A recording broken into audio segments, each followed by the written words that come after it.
Olá, graça e paz, sejam muito bem-vindos à Escola Casamento Raiz. É uma alegria muito grande tê-los conosco novamente para mais uma videoaula. E o tema de hoje será como alinhar o ser trino na prática. Então, nós estaremos passando para você instruções importantes de uma forma muito eficaz de colocar o seu ser trino alinhado. Uma forma que vai ajudar você a conseguir, a concluir o alinhamento do seu ser trino. Muitas pessoas têm dificuldades e é compreensível, porque quando você não tem a prática de alguma coisa, seus primeiros contatos com aquilo parece um pouco ainda sem forma, desengonçado, você fica um pouco sem tato, né? Mas com o exercício constante você pega a prática e aí você tem mais facilidade no decorrer desse processo. Antes de começarmos, no entanto, eu gostaria de convidar você a orar conosco e juntos pedirmos a presença do Espírito Santo nessa aula para nos iluminar, nos abençoar e nos dirigir. Então vamos agora falar com Deus? Feche seus olhos. Senhor eterno Deus e amado Pai, em nome do Teu Filho Jesus Cristo, entramos em oração nesse momento. Pedimos que o Senhor venha, meu Pai, iluminar cada mente, cada entendimento e cada pensamento, concedendo-nos a Tua sabedoria, a sabedoria que vem do alto, a sabedoria que transforma todas as coisas. Meu Pai, que nessa aula o Espírito Santo possa conduzir cada pessoa a uma transformação total e completa, cujo objetivo final, Senhor, é a transformação do seu casamento. Meu Pai, que o Espírito Santo venha falar, tocar e agir no coração de cada pessoa para fazer com que essa aula seja poderosamente, meu Pai, impactada, meu Deus, no coração, meu Deus, de todos os alunos. E ela venha fazer com que haja uma transformação de mente, de pensamento e de vida, no nome do Senhor Jesus. É o que te peço de todo o meu coração e te agradeço. Amém e graças a Deus. Amém. Eu tenho certeza que o Espírito Santo, nesse momento, está iluminando o teu coração para abrir o teu entendimento e te dar compreensão de tudo que será ensinado nessa videoaula. Nós vamos começar falando do que está escrito no livro do profeta Jeremias, no capítulo de número 17. Eu queria ler junto com você Jeremias, capítulo 17, e versículo de número 9. A Bíblia diz assim: enganoso é o coração, mais do que todas as coisas, desesperadamente corrupto. Quem o conhecerá? Versículo 10, o Senhor nos responde dizendo: eu, o Senhor, esquadrinho o coração e provo os seus pensamentos, isto para dar a cada um segundo os frutos das suas ações. Que maravilha, né? Essa é a palavra de Deus, essa é a instrução dos céus para a nossa vida, para abençoar o nosso casamento. E um dado muito importante que eu quero ressaltar nessa aula são os termos utilizados pela Bíblia. Existem alguns termos que tornam difícil a compreensão para aqueles que não têm muita afinidade com a leitura bíblica. Por exemplo, nós sabemos que todo ser humano é um ser trino, é uma trindade. Sabemos que Deus nos fez à sua imagem e sua semelhança. Deus, ele é Pai, Filho e Espírito Santo, a Santíssima Trindade, que possui uma hierarquia, ou seja, primeiro é Deus Pai, depois Deus Filho, nosso Senhor Jesus, e o Espírito Santo. Embora todos sejam um só, há uma hierarquia. Jesus sempre falou dessa hierarquia. Ele sempre disse: eu vim para fazer a vontade do meu Pai. E depois ele diz: o Espírito Santo perscruta todas as coisas do coração de Deus. Ou seja, o Espírito Santo é o Espírito que se submete, que age de acordo com a vontade do Pai, porque ele é o Espírito do Pai. E eles, nessa harmonia, se completam e se tornam uma unidade. E nós, que somos sua criatura, criação de suas mãos, também fomos feitos à sua imagem e semelhança e possuímos também uma trindade. Nós somos corpo, alma e espírito. Porém, a imperfeição do ser humano vem quando essa hierarquia está desorganizada. Como assim, André? Deixa eu te explicar. Quando Deus criou o primeiro homem, Adão, ele era perfeito. Deus o criou perfeito. Por quê? Havia uma hierarquia na trindade de Adão.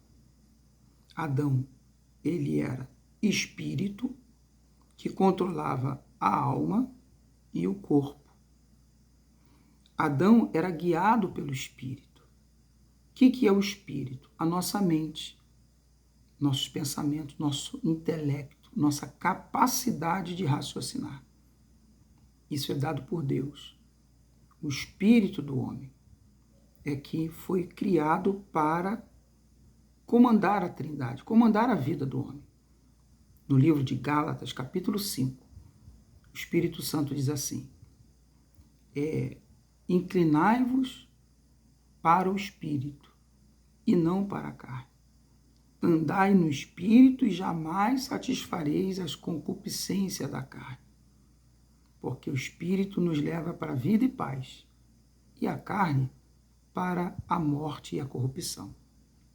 Então você veja que a Bíblia está sempre falando dessa trindade. Porém, muitas vezes ela usa alguns termos que, de certa forma, confundem. Por exemplo, quando a Bíblia fala de coração, a gente tem 3 entendimentos, que dependendo do contexto, a gente pode compreendê-lo de forma mais prática. Coração pode ser o órgão do corpo humano, o músculo que bombeia e faz o sangue circular no corpo. O coração pode ser a mente, os pensamentos. E o coração também pode ser as emoções, a alma. Essas nomenclaturas são importantes de você compreender, porque elas vão facilitar a sua leitura bíblica. Se você não tem posse dessa compreensão, a sua leitura fica deturpada e comprometida.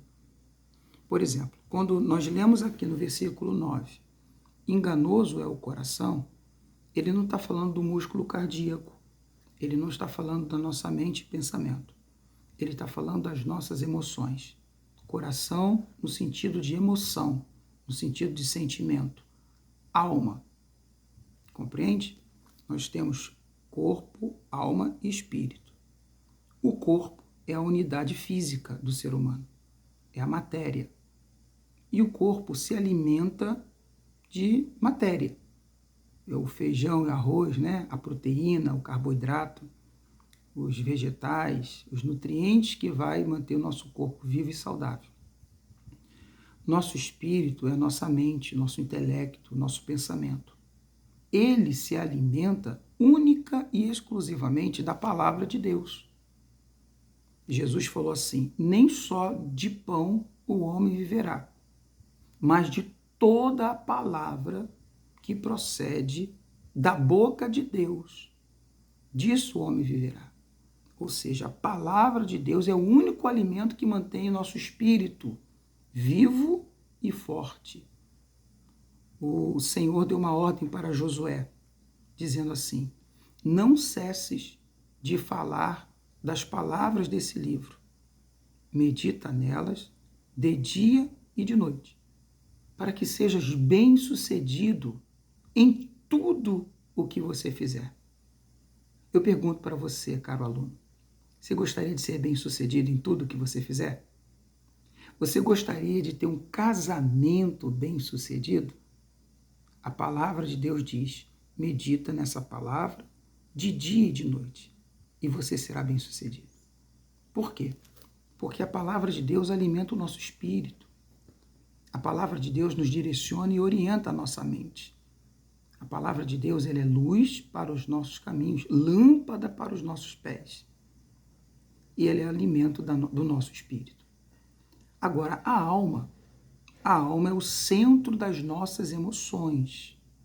A alma, ela é aquela que se alimenta de emoção, de prazer.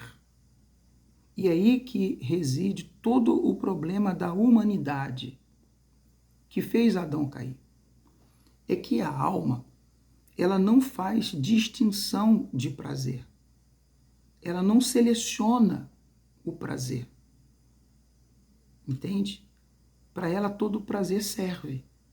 Não importa a origem, não importa a fonte. Ela quer prazer a todo tempo. Então, por exemplo, lá em Romanos capítulo 5 diz assim, que o primeiro Adão era alma vivente e o segundo Adão, espírito vivificante, falando do Senhor Jesus, que é o segundo Adão. O que Adão perdeu no paraíso, Jesus venceu na cruz. Ele é o segundo Adão que venceu, que fez a obra do Criador ser completa, ter sucesso. E o primeiro Adão como alma vivente. Por quê? Porque ele se deixou dominar pela alma. Quando a gente deixa as nossas emoções e o desejo pelo prazer da alma dominar a nossa vida, ele escraviza a nossa mente. Ele faz o nosso espírito trabalhar em favor dos desejos da alma, das emoções. E foi isso que caracterizou a queda de Adão. Adão, ele passou a ser uma alma vivente, porque ele passou a ser governado pelas suas emoções, dirigido pelas emoções, pelos sentimentos. E isso consiste na destruição do ser humano. Nós não fomos criados para sermos dirigidos pela emoção. As emoções nos fazem destruir as coisas. Vou dar um exemplo. O marido tem uma esposa e tudo o que ele precisa fisiologicamente, a esposa tem para supri-lo. Sexualmente, intimamente, ela tem. O mesmo órgão reprodutor, ela tem. Mas ele passa na rua e vê uma outra mulher, a alma dele, que não distingue nem seleciona o prazer, diz para ele, eu quero aquela mulher para mim, sem medir as consequências, sem raciocinar, sem deixar o intelecto dele decidir ou planejar, mensurar as consequências daquele ato.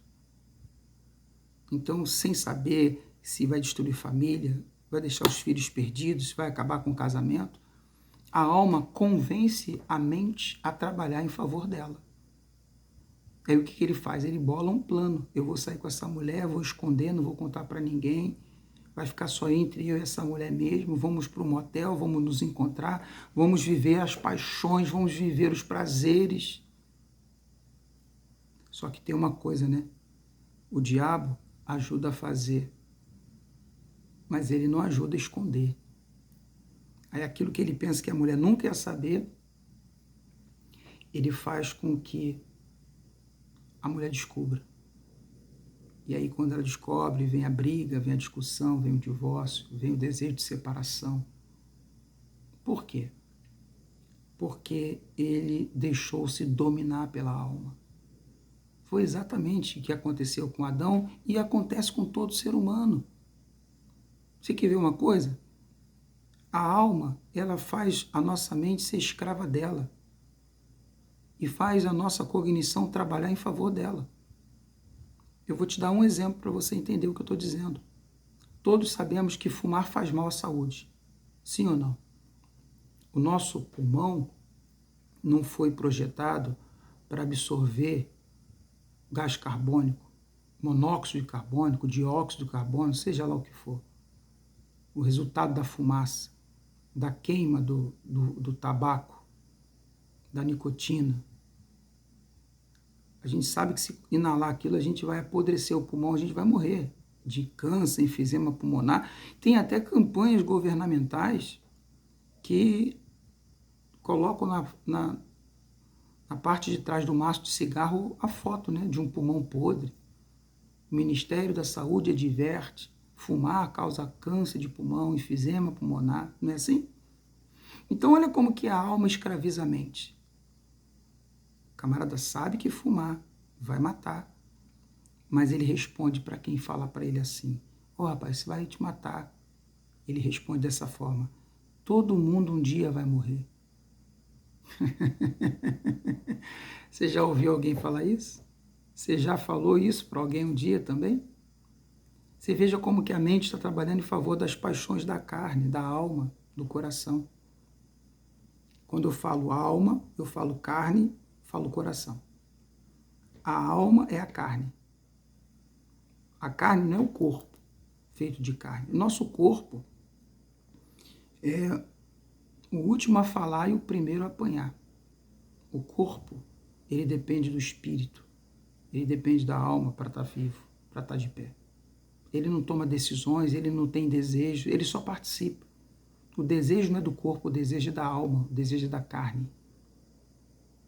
Ele só reage aos estímulos neuronais do cérebro e se propõe, se coloca a serviço ou do espírito ou da alma, da carne. Então, quando a Bíblia fala da carne, não se incline para a carne, está falando, não faça as paixões da tua alma, não ceda. Você quer ver uma coisa? Jesus não veio para salvar o corpo, não veio. Ele disse assim, do pó viemos e para o pó tornaremos. Então o corpo já tem destino certo. O espírito, a Bíblia diz que o espírito, quando o homem morre, volta para o Pai dos espíritos, que é Deus. A salvação é para a alma. Sabe por quê? Porque é a alma que é errante. A alma que é errante. Ela que nos leva a pecar. Em Mateus capítulo 15, verso 24, Jesus diz assim,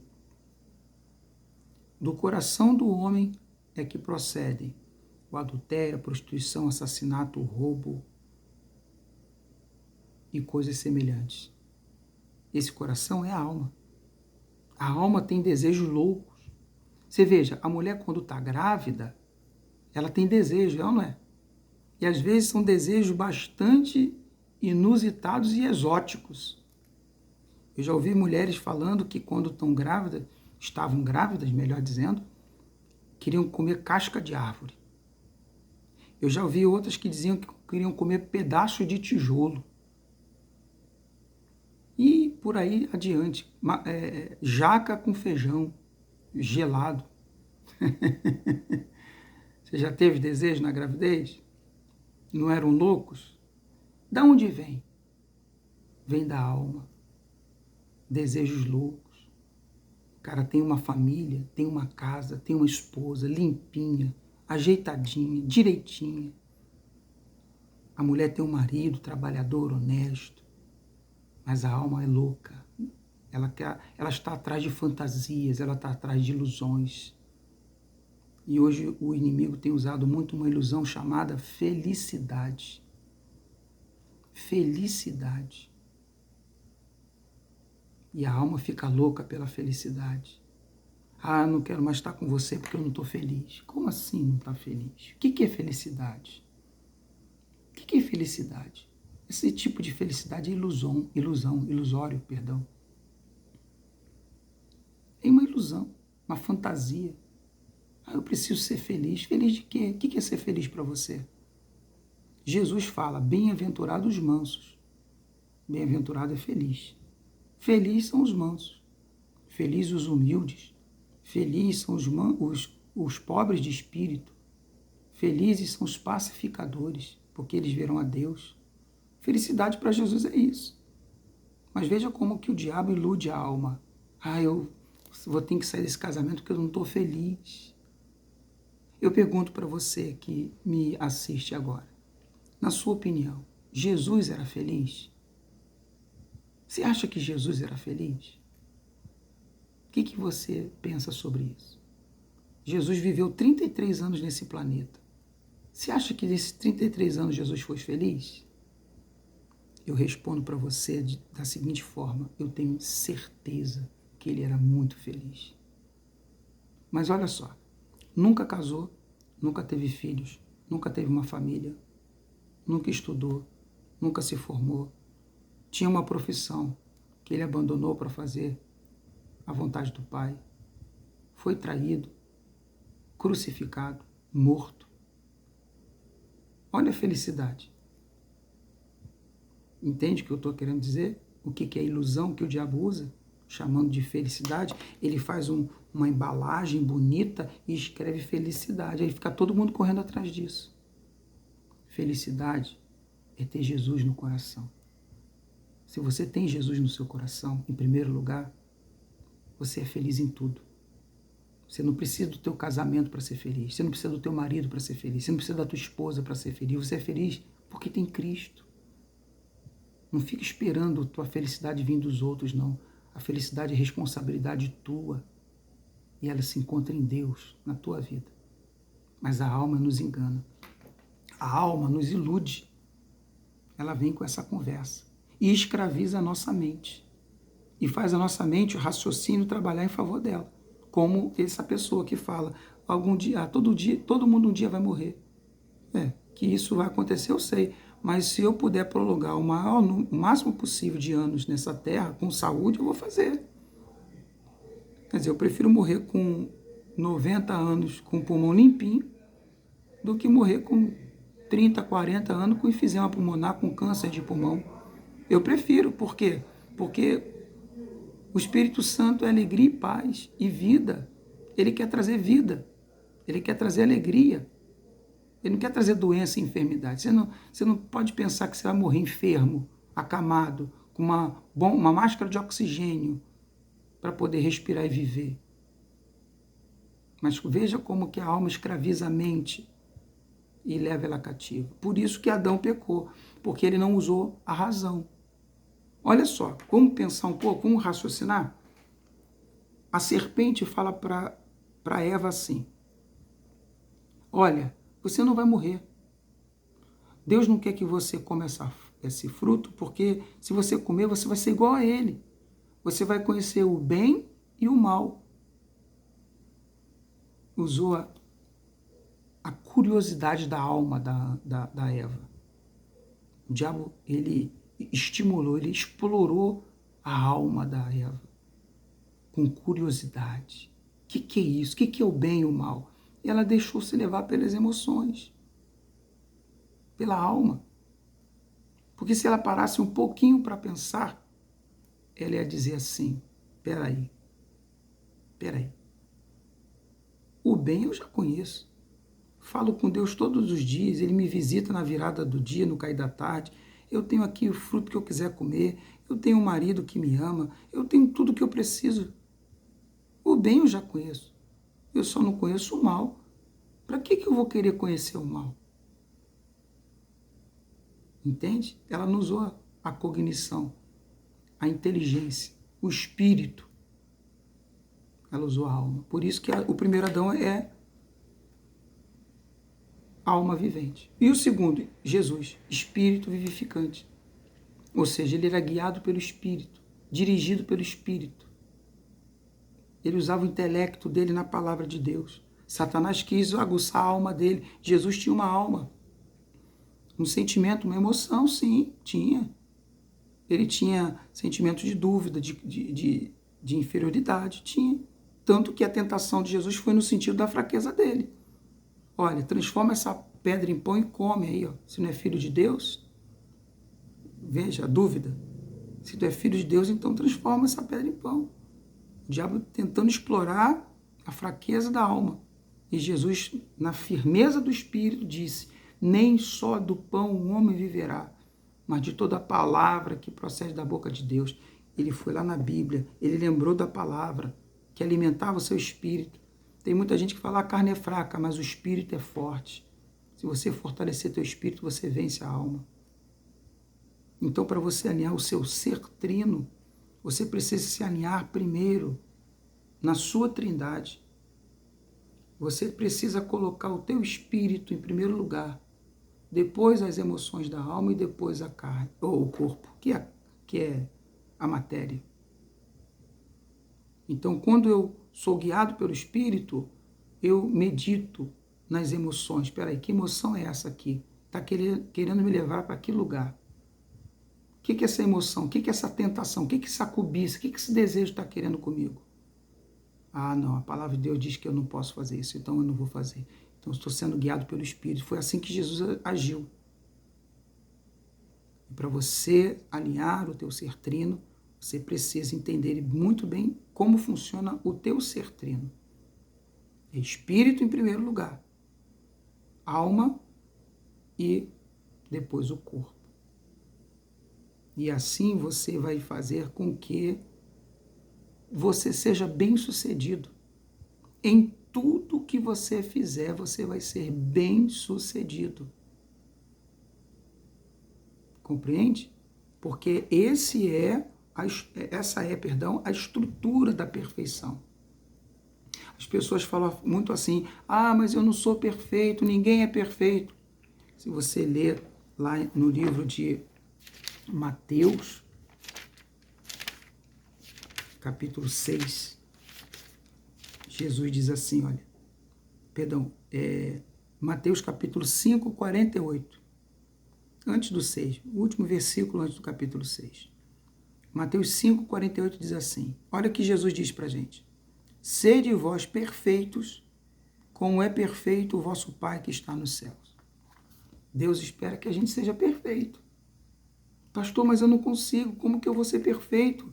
Eu tenho cheio de falhas, cheio de erros, sim. Sabe como que a gente consegue ser perfeito? Quando a gente prioriza o espírito e depois o sentimento, as emoções da alma e depois o corpo.